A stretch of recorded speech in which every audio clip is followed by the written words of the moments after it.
അപ്പോൾ വിചിത്ര മനുഷ്യൻ സംസാരിച്ചു തുടങ്ങി. ഹരിമോനിങ്ങനെ കാത് ശ്രദ്ധയോടെ കേൾക്കുകയായിരുന്നു. മോനെ, അന്ന് മീരയ്ക്ക് 15 വയസ്സുണ്ട്. പക്ഷേ അതിനുള്ള ലോകപരിചയമില്ലാത്ത പെൺകുട്ടിയായിരുന്നു അവൾ. ഒരു ദിവസം വൈകിട്ട് പതിവ് പോലെ ഗൗരിത്തള്ള വിറക് വിൽക്കാൻ കവലയിൽ പോയി. കിട്ടിയ കാശിന് അരിയും മുളകും മാവും എണ്ണയും മറ്റും വാങ്ങി കുന്നിൻ പുറത്തെ കുടിലിൽ തിരിച്ചെത്തി. അന്നുച്ചയ്ക്ക് ആഹാരമൊന്നും കഴിക്കാനില്ലാതിരുന്നതിനാൽ മീരമോൾ കുടിലിനകത്ത് തളർന്നു മയങ്ങിക്കിടക്കുകയായിരുന്നു. വന്നപാടെ ഗൗരിത്തള്ള കൊച്ചുമോളെ വിളിച്ചുണർത്തി. മോളെ മീരേ, ഇതാ വല്യമ്മച്ചി എത്തി. മോൾക്ക് പ്രിയപ്പെട്ട കേക്ക് ഉണ്ടാക്കിത്തരാൻ ഞാൻ മൈദപ്പൊടിയും വാങ്ങിയാണ് വന്നിരിക്കുന്നത്. വല്യമ്മച്ചിയുടെ വാക്കുകൾ കേട്ട് വിശപ്പൊക്കെ മറന്ന് മീര ചാടി എഴുന്നേറ്റു.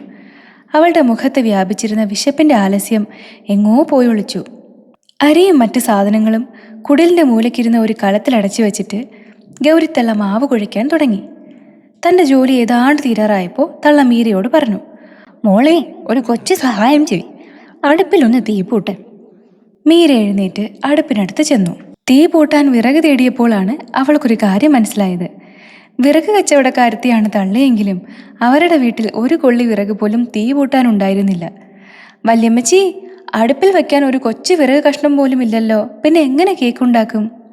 മീര ഗൗരിത്തള്ളയെ വിളിച്ചു. ഉടൻ വൃദ്ധയുടെ മറുപടി വന്നു. അയ്യോടി മോളെ, ഞാനതങ്ങ് മറന്നു. ചന്തയിൽ നിന്ന് പോരുമ്പോൾ 4-5 കഷ്ണം വിറക് കരുതണമെന്ന് വിചാരിച്ചിരുന്നതാണ്. ഇന്ന് വേറെ 2 വിറക് കച്ചവടക്കാർ വരാണ്ടിരുന്നതിനാൽ വിറകിന് പ്രിയമായിപ്പോയി. ഞാൻ സ്വന്തം കാര്യം മറന്ന് വിറകെല്ലാം വിറ്റ് കാശാക്കി ഇങ്ങി പോന്നു. വൃദ്ധ മാവ് കുഴിച്ച കൈ കഴുകി എഴുന്നേറ്റു കൊച്ചുമകളുടെ അടുത്ത് വന്നു. നേരം എരിഞ്ഞടങ്ങിയിട്ടൊന്നുമില്ലല്ലോ. ഞാനിതാ കുന്നിൻ പുറത്തു പോയി കുറേ വിറക് ചുള്ളുകൾ ഒടിച്ചുകൊണ്ട് ഇപ്പം തന്നെ വന്നേക്കാം. വല്യമ്മച്ചി ഉടനെ മധുരക്കേക്ക് ഉണ്ടാക്കി തരുമല്ലോ. വൃദ്ധ ഓലവാതിൽ തുറന്ന് തിടുക്കത്തിൽ പുറത്തേക്ക് പോയി. സമയം ഇഴഞ്ഞു നീങ്ങിക്കൊണ്ടിരുന്നു. വൃദ്ധ കുഴച്ചു വെച്ച മാവ് പാത്രം മറ്റൊരു പാത്രം കൊണ്ട് മൂടി വച്ചിരുന്നു. ആ പാത്രത്തിനരികിലായി ഒരു തൂണിൽ ചാരി മീരയിരുന്നു. വിശപ്പിൻ്റെ കാഠിന്യം അവളെ വീണ്ടും അലട്ടാൻ തുടങ്ങി. വൃദ്ധയുടെ കാൽപെരുമാറ്റം പുറത്ത് കേൾക്കുവാൻ കൊതിച്ചാണ് മീരയിരുന്നത്. കേക്കിന് കുഴച്ചു വെച്ച മാവിരിക്കുന്ന പാത്രത്തിൽ മീരയുടെ നോട്ടം തങ്ങി നിന്നു. പല കഥകളിലും അടച്ചു വെച്ച പാത്രത്തിൽ ദൈവം പലഹാരങ്ങൾ സൃഷ്ടിച്ചു കൊടുത്തതായി വായിച്ചിട്ടുണ്ടെന്ന് കൂട്ടുകാർ പറഞ്ഞത് മീര ഓർത്തു. അതും ആരോരുമില്ലാത്ത പാവപ്പെട്ട കുട്ടികൾക്ക്. താനും ആരോരുമില്ലാത്ത ഒരു പാവം പെൺകുട്ടിയല്ലേ. തന്നോടും ദൈവം കരുണ കാട്ടാതിരിക്കുമോ? ആ പാത്രത്തിലെ മാവ് തനിക്ക് കേക്കായി മാറ്റി ദൈവം തന്നിരുന്നെങ്കിൽ അവൾ ആശിച്ചു. കാരണം അവൾക്ക് അത്രമാത്രം വിശപ്പുണ്ടായിരുന്നു. മീര പതുക്കെ പാത്രത്തിൻ്റെ മൂടി ഉയർത്തി നോക്കി. വെള്ളത്തിൽ കുഴഞ്ഞു തന്നെ ഇരിക്കുകയായിരുന്നു പാത്രത്തിലെ മാവ്.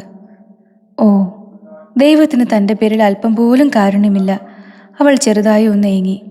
കാരുണ്യമുണ്ടായിരുന്നെങ്കിൽ തൻ്റെ അച്ഛനമ്മമാരെ അദ്ദേഹം തന്നിൽ നിന്ന് വേർപെടുത്തുകയില്ലായിരുന്നല്ലോ. അവൾ വീട്ടിന് പുറത്ത് വല്യമ്മച്ചിയുടെ കാൽപെരുമാറ്റം കേൾക്കുന്നുണ്ടോ എന്ന് ശ്രദ്ധിച്ചു. വല്യമ്മച്ചി ഒന്നിങ്ങി വന്നിരുന്നെങ്കിൽ കത്തി ജ്വലിക്കാൻ തുടങ്ങിയിരിക്കുന്ന വിശപ്പിന് ഒരു പരിഹാരമാകുമായിരുന്നു. നിമിഷങ്ങൾ പിന്നെയും കഴിഞ്ഞെങ്കിലും വല്യമ്മച്ചി വരുമെന്ന പ്രതീക്ഷ സഫലമാകുന്ന ലക്ഷണങ്ങളൊന്നും കണ്ടില്ല. അരിച്ചരിച്ചു കയറുകയാണ് വിശപ്പ്. പാത്രത്തിൻ്റെ മൂടി തുറന്നപ്പോൾ കുഴച്ചു വച്ചിരിക്കുന്ന മാവിൻ്റെ സുഗന്ധം മൂക്കിലടിച്ചു കയറുന്നു. ആ സുഗന്ധം വിശപ്പിൻ്റെ ജ്വാലയെ ആളിപ്പടർത്തുകയും ചെയ്യുന്നു. കേക്കിൻ്റെ പച്ച മാവെടുത്ത് ഒന്ന് രുചിച്ചു നോക്കിയാലോ? മീരമോൾ അങ്ങനെ ചിന്തിച്ചു. ആ ചിന്തയ്ക്കൊരു മറുചിന്ത ഉണ്ടാകും മുമ്പ് അവളുടെ കൈയുടെ ചൂണ്ടുവിരൽ കുഴഞ്ഞ മാവിൽ കുറേ തോണ്ടിയെടുത്ത് ചുണ്ടോട് ചേർത്ത് കഴിഞ്ഞിരുന്നു. ഹായ്, എന്ത് രുചി! അവൾ അറിയാതെ പറഞ്ഞുപോയി. ഇത് കേക്കാകും മുമ്പ് ഇത്ര രുചിക്കുമെങ്കിൽ പിന്നെ കേക്കായാൽ എന്താണ് സ്ഥിതി? പക്ഷേ അതുവരെ കാത്തിരിക്കാൻ എനിക്ക് കഴിയുന്നില്ലല്ലോ.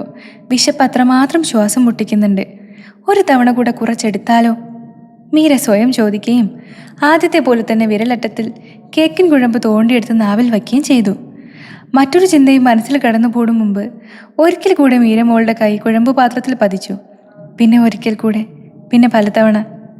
നിമിഷങ്ങൾ പലത് കഴിഞ്ഞപ്പോൾ മീരമോൾ ഒരു പരമാർത്ഥം മനസ്സിലാക്കി.